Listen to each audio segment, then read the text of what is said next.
Assalamualaikum warahmatullahi wabarakatuh. Baiklah, kita pada hari ini masuk pada pertemuan ke-6. Kita akan membahas mengenai media pendidikan, proyeksi, dan film.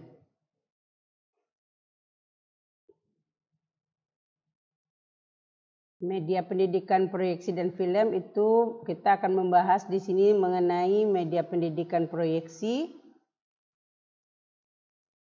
jenis-jenis proyeksi, media pendidikan film, jenis-jenis film, serta kesimpulan. Baiklah, kita masuk topik pertama mengenai media proyeksi. Media proyeksi adalah media yang dirancang untuk menampilkan informasi pada layar besar sehingga seluruh kelas dapat melihat dengan jelas informasi yang disampaikan, biasanya berupa teks, gambar, atau video. Media ini memungkinkan pendidik menyampaikan materi dengan cara yang lebih menarik. Kelebihan dan kekurangan dari media proyeksi adalah yang pertama, kelebihannya dulu ya kita bahas, membantu siswa memahami konsep abstrak dengan menampilkan teks, gambar, atau video secara jelas dan menarik. Materi yang dipersiapkan sebelumnya dapat digunakan ulang dan disesuaikan dengan kebutuhan pembelajaran. Pendidik dapat lebih fokus pada penjelasan tanpa harus menulis di papan tulis dan cocok untuk berbagai formasi pembelajaran seperti presentasi, video, atau diagram. Namun, memiliki kekurangan juga, media proyeksi ini membutuhkan listrik yang stabil sehingga tidak cocok untuk daerah yang sering mengalami pemadaman listrik. Penggantian lampu dan perawatan perangkat serta membutuhkan biaya yang cukup besar serta penggunaan dalam waktu yang lama dapat berdampak pada kesehatan mata baik siswa maupun pendidik. Selanjutnya kita masuk pada UHP. UHP adalah perangkat sederhana yang dapat memproyeksikan gambar atau teks dari transparansi ke layar. UHP memiliki kelebihan dan memiliki kekurangan juga. Kelebihannya adalah mudah digunakan dan tidak memerlukan penggelapan ruangan, dapat menggunakan berbagai warna dan gambar untuk menarik perhatian siswa, cocok untuk menjelaskan diagram, tabel atau grafik dan dapat menghemat waktu. Namun kekurangan dari OHP ini adalah hanya mendukung teks atau gambar statis, memerlukan transparansi khusus yang harus disiapkan sebelumnya, tidak dapat menampilkan secara langsung tulisan atau gambar dari buku, majalah, dan lainnya. Lanjutnya proyektor LCD. Proyektor LCD adalah perangkat modern yang menggunakan layar kristal cair untuk memproyeksikan gambar, teks, atau video dari komputer ke layar besar. Ini adalah salah satu alat paling populer dalam pembelajaran digital. Proyeksi LCD ini mempunyai kelebihan dan kekurangan juga. Kelebihannya dapat menampilkan berbagai format file seperti PowerPoint, video, dan animasi, mendukung warna yang kaya, membuat pembelajaran lebih menarik, materinya tersampaikan dengan jelas. Namun kekurangannya adalah penggunaan yang terlalu lama dapat berdampak pada kesehatan mata, harga yang mahal, dan pengaturannya yang rumit. Selanjutnya slide presentasi. Di sini slide presentasi adalah alat bantu visual yang digunakan untuk menyampaikan informasi atau ide secara terstruktur kepada audiens. Biasanya dibuat menggunakan perangkat lunak seperti Microsoft PowerPoint atau Google Slide sehingga presentasi menggabungkan teks, gambar, grafik, dan elemen multimedia lainnya untuk memperkuat penyampaian pesan. Dan kelebihan dan kekurangan dari slide presentasi ini juga ada. Kelebihannya adalah kombinasi teks dan gambar membantu audiens memahami lebih cepat dan jelas. Materi slide dapat diperbaharui sesuai kebutuhan tanpa memulai dari awal, dan slide memungkinkan presenter menyampaikan pesan utama secara poin dan ringkas. Namun kekurangannya membutuhkan perangkat seperti komputer, proyektor, dan listrik sehingga rawan gangguan listrik.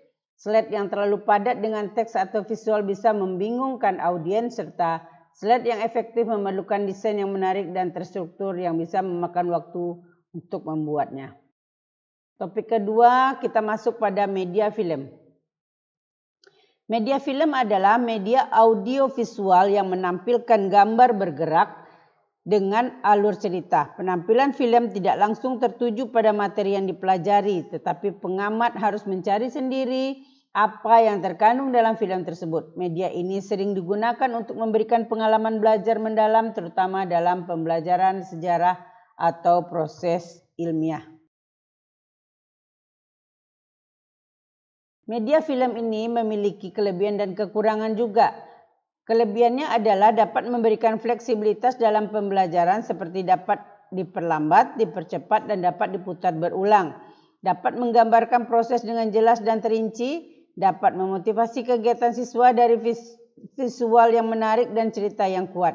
Namun kekurangannya tidak semua film cocok untuk usia atau tingkat pemahaman siswa.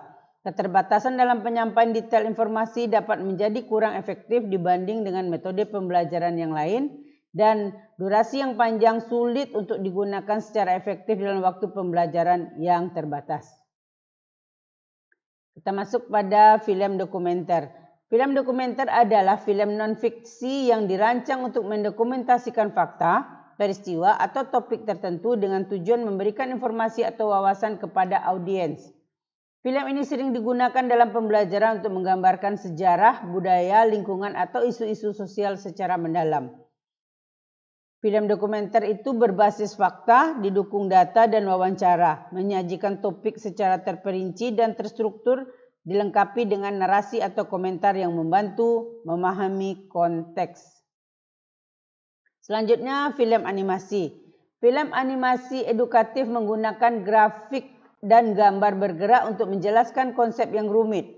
Film ini sering digunakan untuk mata pelajaran seperti sains, matematika, dan teknologi karena mampu menyederhanakan ide-ide yang kompleks. Pada film animasi berisi gambar-gambar animasi yang bergerak dengan suara, narasi, atau dialog. Dapat menggunakan humor atau cerita sederhana untuk menarik perhatian siswa dan cocok untuk berbagai usia dari anak-anak hingga mahasiswa. Selanjutnya, film fiksi dengan nilai edukatif. Film fiksi adalah film berbasis cerita khayalan yang mengandung pesan moral, nilai sosial, atau pelajaran hidup. Film ini digunakan untuk mengajarkan empati, kerjasama, dan pemahaman tentang isu-isu kemanusiaan. Pada film fiksi dengan nilai edukatif itu, cerita dibuat berdasarkan imajinasi, tetapi dapat berisi pesan nyata, mengandung karakter dan konflik yang mendorong siswa untuk berpikir dan merasakan, seringkali memadukan hiburan dengan pesan edukatif. Selanjutnya, topik yang ketiga adalah cara desain media proyeksi. Cara mendesain media proyeksi adalah memilih media proyeksi yang digunakan sesuai dengan keadaan siswa. Menggunakan berbagai warna yang menarik dan bersesuaian untuk pendidikan dengan tema yang ada pada visual tersebut.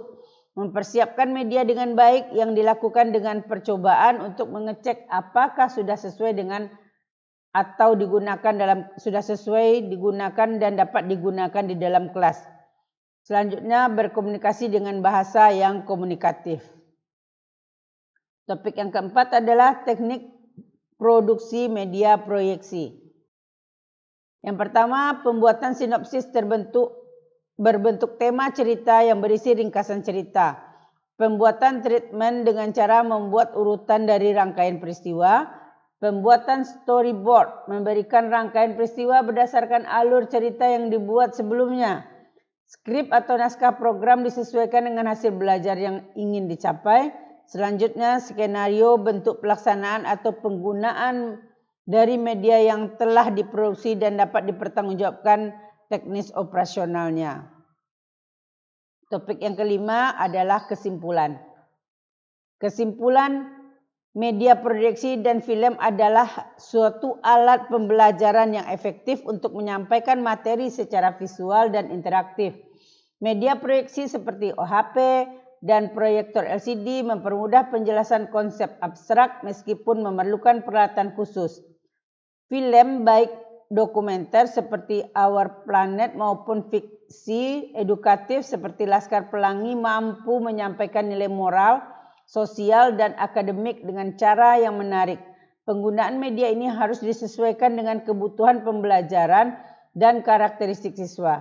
Jika diterapkan dengan baik, media proyeksi dan film dapat meningkatkan pemahaman dan memotivasi siswa menyampaikan pelajaran hidup yang relevan. Terima kasih. Assalamualaikum warahmatullahi wabarakatuh.